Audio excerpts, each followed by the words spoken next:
Gomez's pinstripe suits and Morticia's flowing gowns were more than just costumes. They held shocking production secrets. Did you know Carolyn Jones had to endure hours of painful makeup? Or that John Astin added bizarre quirks to Gomez that weren't in the script?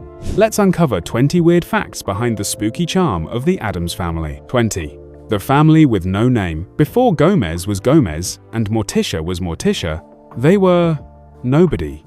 For nearly 3 decades, from their first appearance in The New Yorker in 1938, the characters created by cartoonist Charles Addams were completely nameless. They were simply a collection of macabre archetypes who subverted the ideal of the perfect American family. When it came time to create the television series, the producers and Addams himself had to sit down and literally invent their identities. Charles Addams was heavily involved in this process. He suggested Morticia, a clear play on mortician, which was perfect. For the father, Addams had 2 main suggestions, Rapelli or Gomez. Actor John Astin, who was cast in the role, was actually given the choice. He felt that Gomez had a more dashing, Latin lover sound to it, and so Gomez was born. The son was almost named Pubert, a name Addams found particularly amusing due to its connection to puberty. However, the network censors of the 1970s found the name far too suggestive and vetoed it immediately. So, they settled on Pugsley. And as for Uncle Fester, Addams had always drawn him, but it was the show that officially made him Morticia's uncle, cementing his place in the family tree. 19. John Astin auditioned for the butler. It's impossible to imagine anyone else as the suave, manic, and passionately devoted Gomez Addams. But John Astin, the man who defined the role, originally walked into the audition with his sights set on a completely different character, Lurch. Astin was a tall, lanky actor and thought he'd be a perfect fit for the towering, monosyllabic butler. He read for the part, but the producers saw something else entirely. They saw a spark, a manic energy, a gleam in his eye that was anything but subdued. Mon cher. Mrs. Addams, the baby? Pardon. It's a boy. It's a girl. Go ahead! What news? Father, what is it? They asked him to read for the father, the patriarch of the family. Astin, being a versatile actor, switched gears. He infused the character with a mix of wild-eyed glee, aristocratic grace, and an almost childlike enthusiasm for the bizarre. He practically bounced off the walls. The producers were captivated. They had found their Gomez. It was a classic case of casting genius, of seeing a potential in an actor that he hadn't seen in himself. The quiet, imposing butler role would eventually go to the perfectly suited Ted Cassidy. But the show as we know it was saved in that moment when the producers told Astin to try reading for the other guy. 18.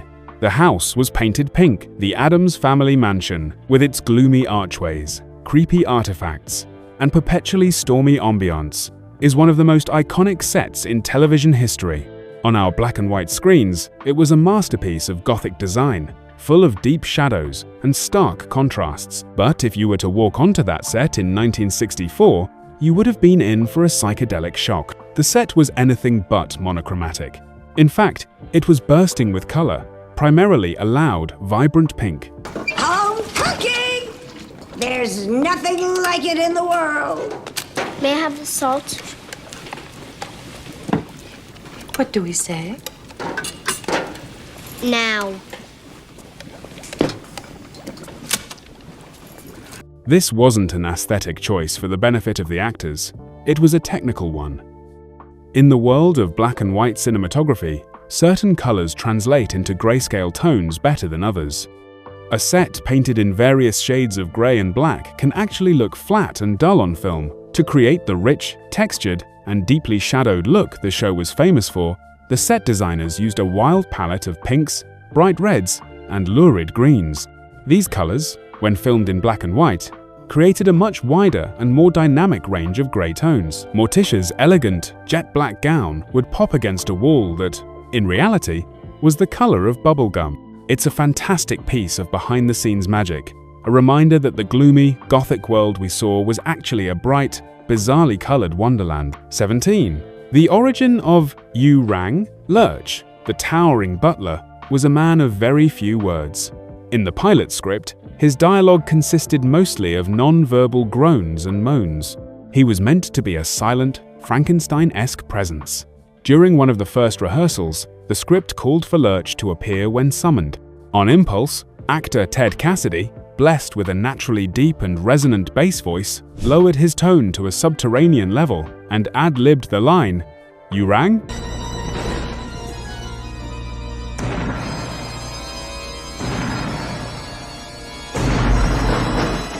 He's at the door! The effect was immediate. The entire cast and crew burst out laughing. It was so unexpected, so perfectly droll and understated coming from this giant of a man, that it was instantly clear this had to be part of the character. The producers loved it so much, they wrote it into the show as his signature catchphrase. That one spontaneous moment of creative genius from Cassidy transformed Lurch from a simple background mute into a beloved, scene-stealing character. It became one of the most quoted lines of 1960s television, all because an actor decided to add 2 little words. 16. Morticia's leaning board. Carolyn Jones was the epitome of gothic elegance as Morticia. Her movements were fluid and graceful, gliding across the screen in a way that was both beautiful and slightly unnatural. A huge part of this effect was her iconic dress. It was a tight-fitting, floor-length sheath dress, designed to give her an impossibly sleek silhouette. The dress looked stunning, but it was a practical nightmare. It was so constricting from the knees down that Jones couldn't walk normally. She had to take tiny, shuffling steps, which created her signature gliding walk. More importantly, she couldn't sit down. It was physically impossible to bend at the waist or knees while wearing the costume. Between takes, while the rest of the cast could relax in chairs, Carolyn Jones had a special piece of equipment brought in for her: a leaning board.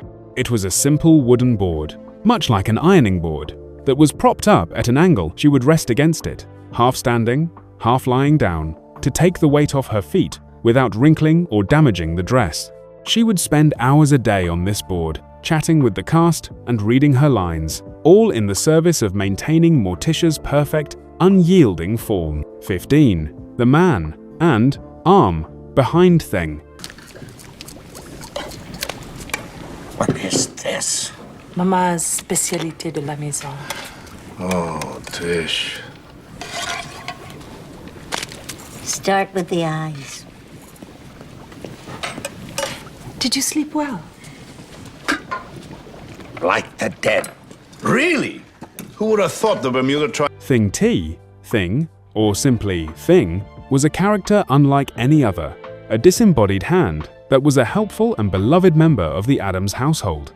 In an era long before computer-generated effects, bringing Thing to life was a low-tech and often painful piece of practical magic. The primary person behind Thing was none other than Ted Cassidy, the actor who played Lurch. For shots where Thing would emerge from a box or a drawer, Cassidy would lie on his back on a dolly cart underneath the set piece. He would then stick his arm up through the bottom of the box. This was often an incredibly awkward and uncomfortable position to hold for long periods. Because Lurch and Thing were often in the same scene, a problem arose. A crew member, assistant director Jack Rausch, would often step in to perform as Thing whenever Cassidy had to be on camera as Lurch. Occasionally, if a shot required Thing to appear on the opposite side of the room, they would use a prop hand. But for the most part, Thing was a real, living performance, a testament to the dedication of the actors and crew who had to contort themselves into bizarre positions just to get the shot. 14. Gomez, the Yogi Master. Gomez Addams was a man of incredible, almost rubber-like physicality. He was constantly fencing, leaping over furniture, and, most famously, assuming a full yoga headstand with perfect ease. This wasn't just clever acting or stunt work. It was a genuine skill of the actor, John Astin. Astin was a dedicated practitioner of yoga long before it became a mainstream wellness trend in the West. I demand justice. Someone has married my brother. No. She took him to Hawaii. Get out of here. They have moved into a large, expensive home where they make love constantly. I hate when that happens. Arrest her. When developing the character of Gomez, Astin wanted to incorporate elements of his own personality and skills. He saw Gomez as a man completely uninhibited by social norms. a man who would express his joy and passion in the most physical way possible. He suggested to the producers that Gomez should occasionally do yoga. They loved the idea.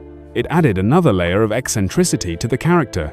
The casual way Gomez would suddenly stop a conversation, kick his legs into the air, and continue talking from a headstand became one of his most memorable quirks. It was a perfect fusion of actor and character, with Astin's personal discipline giving Gomez one of his most defining physical traits. 13. The tragic story of Uncle Fester. Jackie Coogan, the man behind the gleefully demented Uncle Fester, was a face instantly recognizable to the 1960s audience. But his fame stretched back much, much further.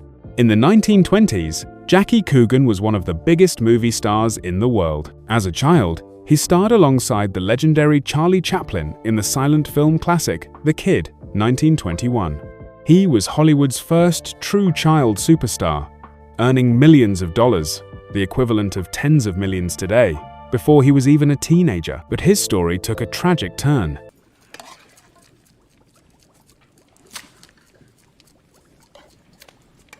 What is this? Maman's spécialité de la maison. Oh, Tish. His parents mismanaged and squandered his entire fortune. When he turned 21, he discovered that the money he thought was being saved for him was gone. He sued his mother and former business manager, and the resulting legal battle was a massive Hollywood scandal. While he only recovered a small fraction of his earnings, his case led to the creation of the California Child Actors Bill, better known as the Coogan Act. This landmark law is still in effect today and protects the earnings of child performers by placing a portion of their income into a protected trust. So, the man who played the zany, light-bulb-chewing Uncle Fester was also a pivotal figure in American legal history, a former superstar whose personal tragedy created lasting protection for generations of young actors. 12. Gomez's French was fluent gibberish. Whenever Morticia would whisper a few words of French to Gomez, he would fly into a passionate frenzy, kissing her arm from wrist to shoulder, while spouting what sounded like a torrent of romantic foreign phrases. Audiences just assumed it was more French or maybe Spanish, a nod to his presumed Latin heritage. In reality, it was mostly expertly delivered nonsense. Ask me anything. Being in my old room sure brings back memories. Remember Camp Custer? For preteen offenders. John Astin invented this language on the spot. It was a mishmash of random words from different languages, combined with sounds and inflections that gave it the feel of a real Romance language. He would throw in a real Italian or Spanish word here and there to sell the illusion, but the bulk of it was pure, improvised gibberish. This was a testament to Astin's skill as a comedic actor. He could deliver these lines with such passionate conviction that the audience never questioned it. The emotion was real, even if the words were meaningless. It was another layer of joyful absurdity that made Gomez such a unique and lovable character. 11. The Growling Bear Rug. A permanent fixture in the Addams' living room was a large polar bear rug, complete with a head that would frequently roar and snap at unsuspecting visitors, or even at the family members themselves. The rug, affectionately named Bruno by the cast and crew, was a real bearskin rug. It wasn't an animatronic or a sophisticated puppet. When the script called for the rug to roar, the effect was achieved in a very simple, old-fashioned way. A sound effects technician off-stage would play a recorded bear growl. For the head-lifting effect, a crew member hidden under a trapdoor in the stage floor would simply push the bear's head up with a stick. It was simple, low budget, and incredibly effective. The rug became a character in its own right, another piece of the house that was alive and just as weird as its occupants. I have seen the unholy maggots which feast in the dark recesses of the human soul. They're at camp. I have seen all this, officer, but until today, I had never seen you. Visiting actors were often startled the first time the rug roared at them, as they weren't always told it was coming, leading to some genuinely surprised reactions on camera. 10. Gomez's multi-million-dollar insurance policy. We begin with a habit that defined the family patriarch. Gomez Addams was rarely seen without a lit cigar. often using it for tasks as mundane as reading the mail or as explosive as lighting dynamite. This meant actor John Astin was puffing on cigars constantly during long filming days. The studio, Filmways, grew concerned about the potential health risks to their star. To protect their investment, they took out a massive insurance policy on Astin, reportedly worth over $1 million, specifically to cover any potential harm that might arise from his character's constant cigar smoking. It was a very real-world precaution for a man who lived in a fantasy world of joyful chaos. The sheer irony of the policy wasn't lost on the cast or crew. Here was a character who gleefully toyed with explosives, sword fights, and train crashes.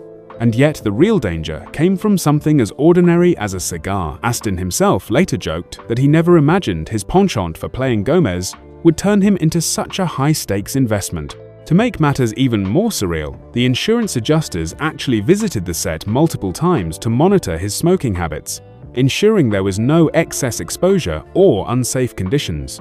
The Addams Family.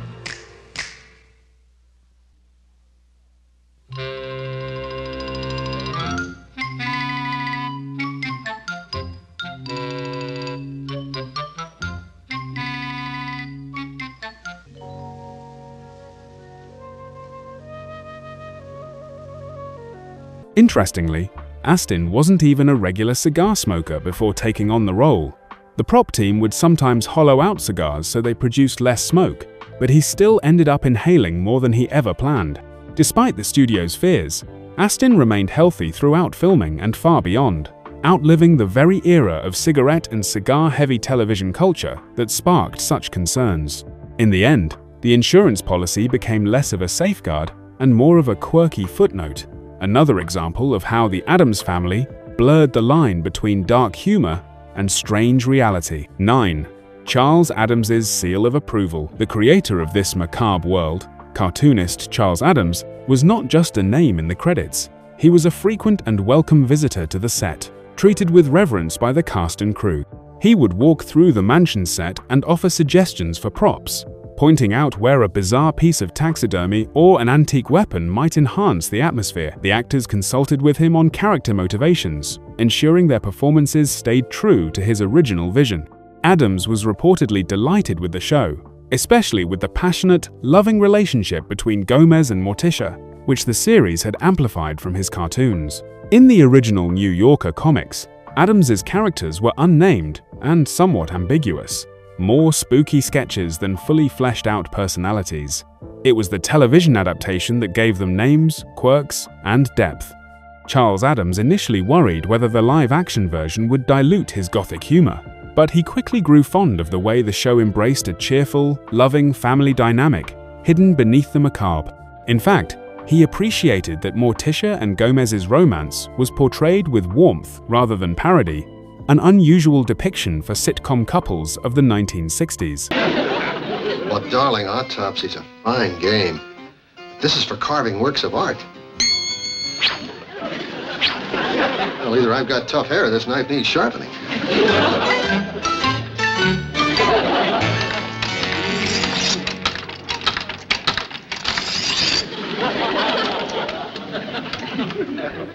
Addams was also amused by the fan response.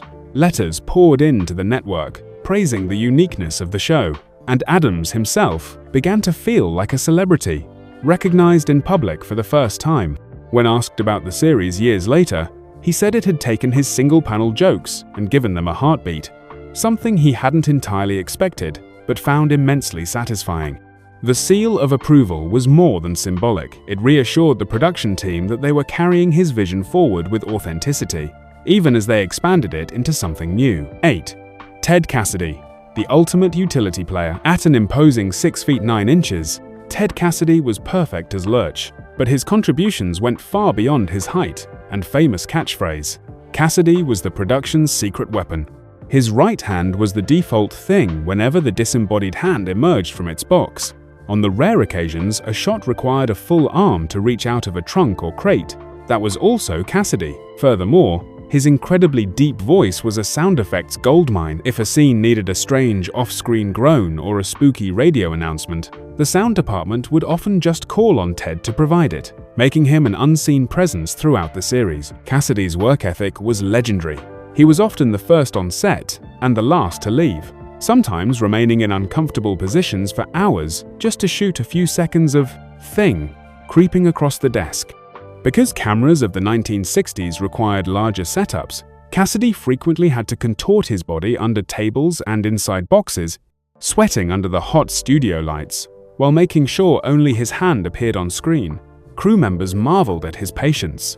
He never complained, even though his hidden work often went uncredited. Get the inner you. Not with that! Well, that's just for carving. That's what I'm afraid of! Not for carving you, for carving your likeness. Oh. Now, let's see a little more of the Addams character. Now we're getting somewhere. Perhaps most surprising, Cassidy had a mischievous sense of humor that balanced his imposing appearance. Between takes, he loved making the crew laugh with silly impressions, even poking fun at his own booming voice by imitating chipmunks or cartoon characters. His dual role as both the silent, brooding lurch and the scuttling, mysterious thing made him indispensable, and fans who later learned of his hidden duties often expressed newfound admiration. In many ways, Ted Cassidy embodied the spirit of the Addams family, a figure who looked eerie and intimidating, but was, in reality, warm, generous, and versatile. 7. The unseen horror of Marie Antoinette. One of the show's best running gags involved Wednesday Addams and her favorite toy, a headless doll she named Marie Antoinette, a morbid nod to the executed French queen. Wednesday was often seen carrying the doll's body, playing with it as if it were perfectly normal. The genius of the joke was that the audience never, not once, saw the doll's separated head. By deliberately keeping it off camera, even when Wednesday mentioned taking it to her toy guillotine, the show allowed the audience's imagination to conjure a far funnier and more gruesome image than any prop ever could. The running gag became one of the most memorable elements of Wednesday's character. Child actress Lisa Loring, who played Wednesday, adored the prop and found it oddly comforting to carry around between takes. She once remarked that the doll felt like her constant companion during filming. Writers loved weaving Marie Antoinette into episodes because the doll added instant humor without requiring dialogue, a simple visual that told the audience everything they needed to know about Wednesday's macabre innocence. What made the gag especially clever was its restraint. In an era when sitcoms often relied on slapstick or laugh tracks to drive home jokes, the Addams family trusted the audience's imagination to do the heavy lifting.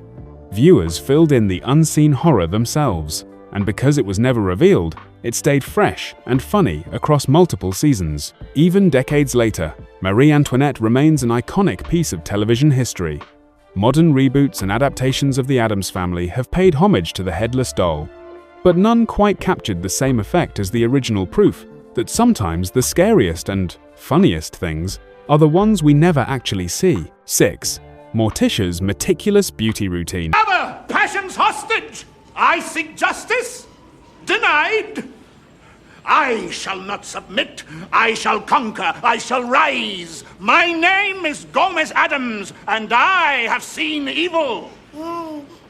Carolyn Jones's transformation into Morticia was a daily, painstaking process. Her ghostly pallor was achieved with pancake makeup several shades lighter than her natural skin, accented with dark, dramatic lipstick. The most crucial element, however, was her iconic, floor-length hair. It was not her own. Jones was a natural blonde with shoulder-length hair, which she kept hidden under a wig cap. The Morticia wig was a custom-made piece, crafted from real human hair. It was heavy and hot, but Jones said that the moment it went on, she felt the elegant, otherworldly character take over completely. 5. The post-show struggles of Pugsley. Life after a hit show can be difficult for child actors, and Ken Weatherwax, who played Pugsley, was no exception. He was severely typecast after the series ended, making it nearly impossible to land other acting roles. He was often bullied in school for being Pugsley. After a difficult period, Weatherwax found a new and successful career on the other side of the camera. He became a movie studio grip and set builder, working behind the scenes on numerous major Hollywood productions for decades. He found he preferred the technical work and camaraderie of a film crew to the pressures of being in the spotlight. 4. Killed by the power of color, both the Addams Family and its rival, the Munsters, were cancelled in 1966 after just 2 seasons. The reason wasn't poor ratings, but technology. The mid-1970s was when television networks made the expensive switch to full-color broadcasting.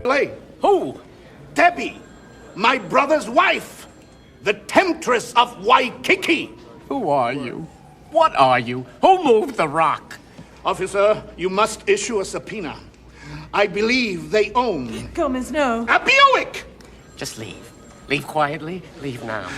Don't make me call ringing. ABC, the network for the Addams Family, decreed that its entire 1966 to 67 primetime schedule would be in color. This was part of a larger push across American television as networks transitioned into the new era of broadcasting.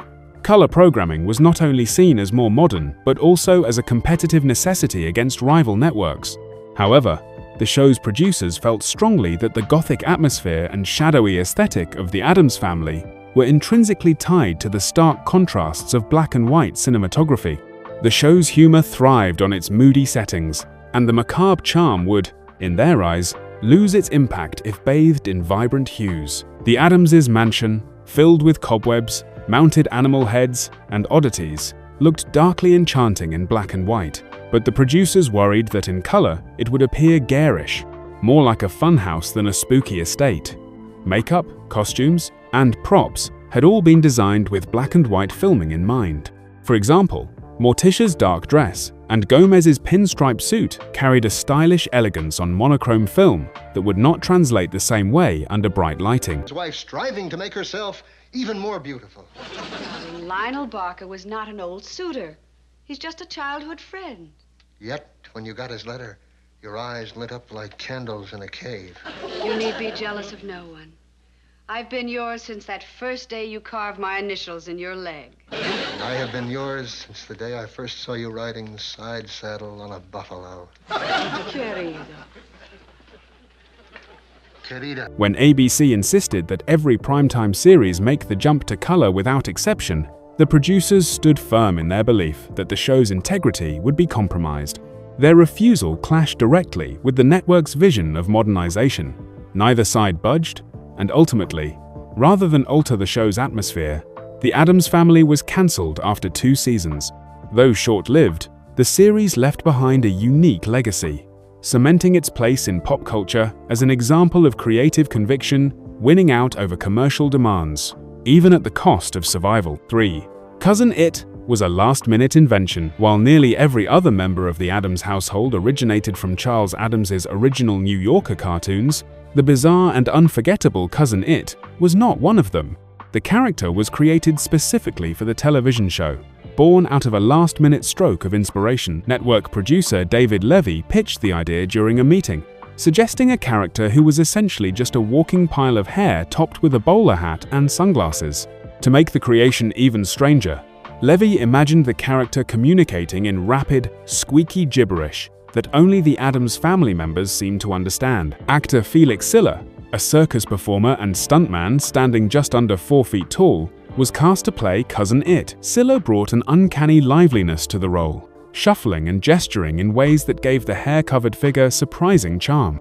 His muffled, high-pitched voice, actually dubbed in post-production, became an instantly recognizable quirk of the character.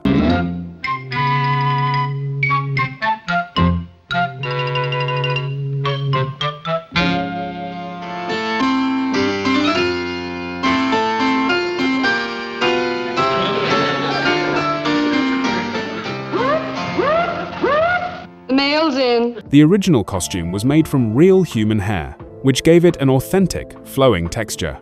However, it quickly proved impractical. The hair was not only incredibly heavy and hot under studio lights, but also dangerously flammable. During one taping, a lit cigarette brushed against the outfit, and the strands began to smolder, sending the crew into a panic. To solve the problem, the costume was redesigned using synthetic, fire-retardant fibers. This allowed Siller to perform more comfortably and safely, though the outfit remained notoriously warm to wear. Despite being created on a whim, Cousin It became one of the show's most beloved characters. His unusual look and playful personality added a layer of whimsy to the series, proving that sometimes the most spontaneous ideas can leave the most lasting impressions. 2. The rivalry with The Munsters. The Addams Family premiered on ABC on September 18, 1964. Just 6 days later, CBS unveiled a competing program, The Munsters. Both shows featured spooky households filled with eccentric characters, and the media immediately seized upon the similarities, framing it as a ghoul versus ghoul battle for television dominance. Viewers and critics couldn't resist comparing the two, and magazines frequently published side-by-side breakdowns of their casts, settings, and gags. Despite the surface resemblance, the two shows were philosophically opposite in tone and theme. The Addamses were wealthy, cultured, and self-assured. They considered themselves perfectly normal, even as outsiders found them creepy and unsettling. Their humor came from this ironic inversion. The Addams Family saw the world as strange, while they themselves were, in their minds, the embodiment of normalcy. The Munsters, on the other hand, leaned more toward parody of classic Universal horror films. Its characters were clear analogues to Frankenstein's monster, Dracula, and the werewolf, and they lived a middle-class lifestyle.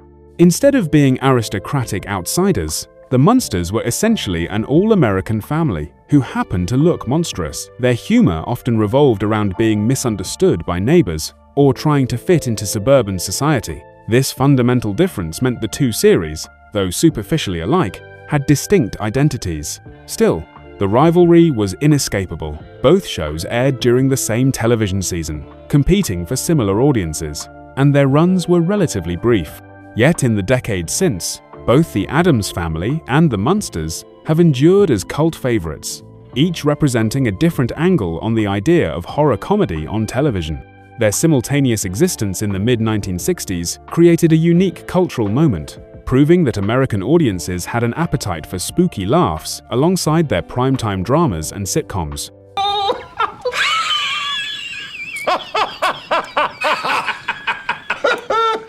Heart memories precious. Today I like to wander through the house, remembering. No, sorry, old man. No wandering today. Today we're going straight to the vault.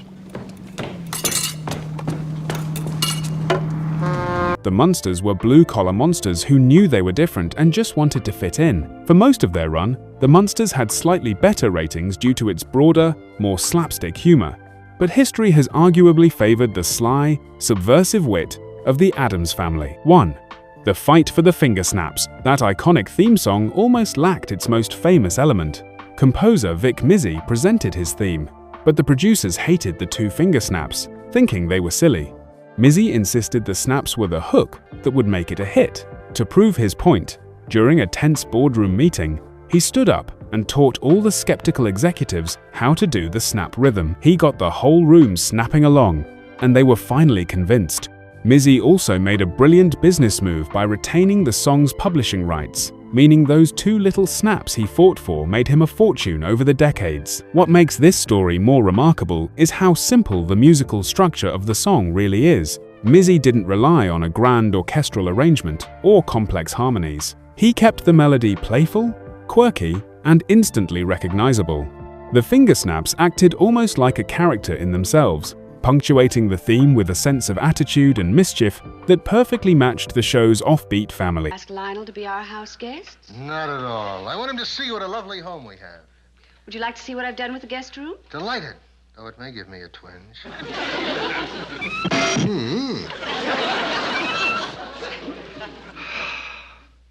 Charming.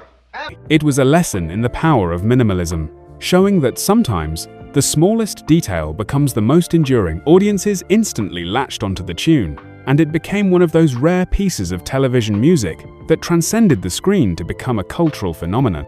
Generations who never even watched the original series can still mimic the snap rhythm without hesitation. Mizzy's confidence in his own instincts not only shaped the identity of the show, but also secured him a lasting place in pop culture history. By refusing to compromise on something as small as a finger snap, he demonstrated how bold creativity and smart business savvy can turn a playful idea into an iconic legacy. And that's the 20 Weird Facts. Thanks for watching, and be sure to like, share, and subscribe for more.